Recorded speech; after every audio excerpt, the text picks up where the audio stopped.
Friends, మీకు ఒక మంచి టేస్టీ పచ్చడి రెసిపీని షేర్ చేస్తున్నానండి. చాలా చాలా రుచిగా ఉంటుందన్నమాట. ముఖ్యంగా దీన్ని పచ్చి టమాటాలతో చేస్తాం, గ్రీన్ టమాటాస్ తోటి. మామూలుగా అయితే పండు టమాటాలతోటి మనం రకరకాల రెసిపీస్ చేసుకుంటాము. దాంట్లో ఫేమస్ ఏంటంటే టమాటో చట్నీ.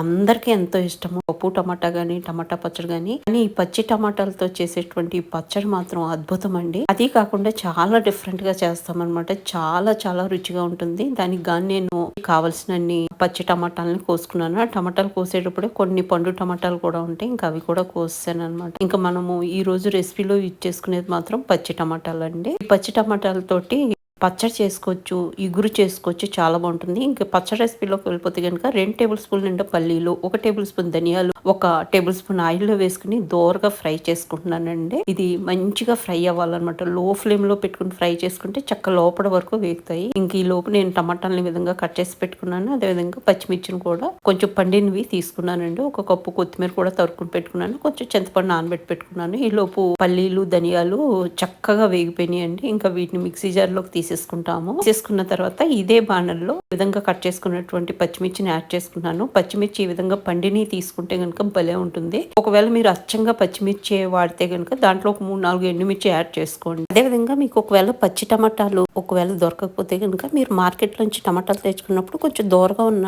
టమాటాలని సెలెక్ట్ చేసుకోండి, సరిపోతుంది. పచ్చిమిర్చిని కూడా చక్కగా దూరగా వేపుకుంటున్నానండి. ఇంత మీన్ టైం పక్కకు తీసి పెట్టుకున్న ధనియాలు, పల్లీల్ని గ్రైండ్ చేసుకున్నానండి. వేపించుకున్న పచ్చిమిర్చిని కూడా ఇందాక మనం గ్రైండ్ చేసుకున్న మిక్సీ జార్ లోకి వేసేసుకుంటాము. వేసుకున్న తర్వాత కొంచెం చల్లారనేస్తాము. ఇంత మీన్ టైమ్ ఇదే బాణలు కట్ చేసుకున్నటువంటి పచ్చి టమాటా ముక్కలను యాడ్ చేసేసుకున్నామండి. కొత్తిమీరని యాడ్ చేసుకున్నాము. 1 టీ స్పూన్ పసుపు, రుచికి సరిపడా సాల్ట్ కూడా యాడ్ చేసేసుకుని మొత్తం అంతా మిక్స్ చేసుకుంటూ టమాటా ముక్క సాఫ్ట్ అయ్యే వరకు మనం ఉడికించుకుంటామండి. ఒకసారి మొత్తం అంతా మిక్స్ చేసేసుకున్న తర్వాత మూత పెట్టేసుకుంటే మనకి చక్కగా ఉడికిపోతుంది అనమాట. టమాటాలోంచి ఆటోమేటిక్ గా వాటర్ రిలీజ్ అవుతుంది. పైగా సాల్ట్ కూడా యాడ్ చేసాం కదా.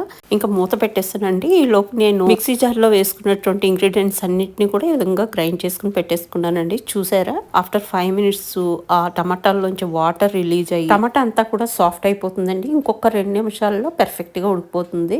చూసారా, చక్కగా ఉడికిపోయింది. ఈ విధంగా ఉడికిపోయిన తర్వాత పప్పు గుత్తో మనం ఈ విధంగా మ్యాష్ చేసేసుకోవచ్చు. ఈ విధంగా చేసుకోవడం వల్ల ఏంటంటే మనకి రోట్లో వేసి దంచుకున్నట్టే ఉంటుందండి. కచ్చా పచ్చగా పచ్చడి ఒక టిప్ అని అనుకోవచ్చు మీరు. ఇంకా దీంట్లో 1 టేబుల్ స్పూన్ చింతపండు జ్యూస్ యాడ్ చేసుకున్నాను. అదేవిధంగా మిక్సీ జార్ లో మనం గ్రైండ్ చేసుకున్నటువంటి పల్లీలు, ధనియాలు, పచ్చిమిర్చి పేస్ట్ ను కూడా వేసేసుకుని మొత్తం అంతా కలిసేలాగా మనము మిక్స్ చేసేసుకుంటాము. టమాటా చక్కగా సాఫ్ట్ గా ఉడికిపోయిందండి. మొత్తం అంతా ఈ విధంగా కలిపేసుకుంటే చక్కగా మిక్స్ అయిపోతుంది అనమాట. మనం రోట్లో దంచుకున్న ఎఫెక్టే ఉంటుంది. చాలా బాగుంటుంది. డెఫినెట్ గా ట్రై చేసి చూడండి. మనం మెదిపి పెట్టేసుకున్న తర్వాత పోపు చేసేసుకుంటున్నాము. పాన్ లోకి మినపప్పు, జీలకర్ర, ఆవాలు, మెంతులు, ఎండుమిర్చి, కరివేపాకు వేసుకుని 1 టేబుల్ స్పూన్ ఆయిల్ వేసుకుని చక్క దాన్ని మంచిగా ఫ్రై చేసుకుంటామండి. దోరగా వేగిన తర్వాత మనం ఆల్రెడీ మెదిపి పెట్టుకున్నటువంటి పచ్చడి మిశ్రమంలో ఈ పోపుని యాడ్ చేసేసుకుంటాం.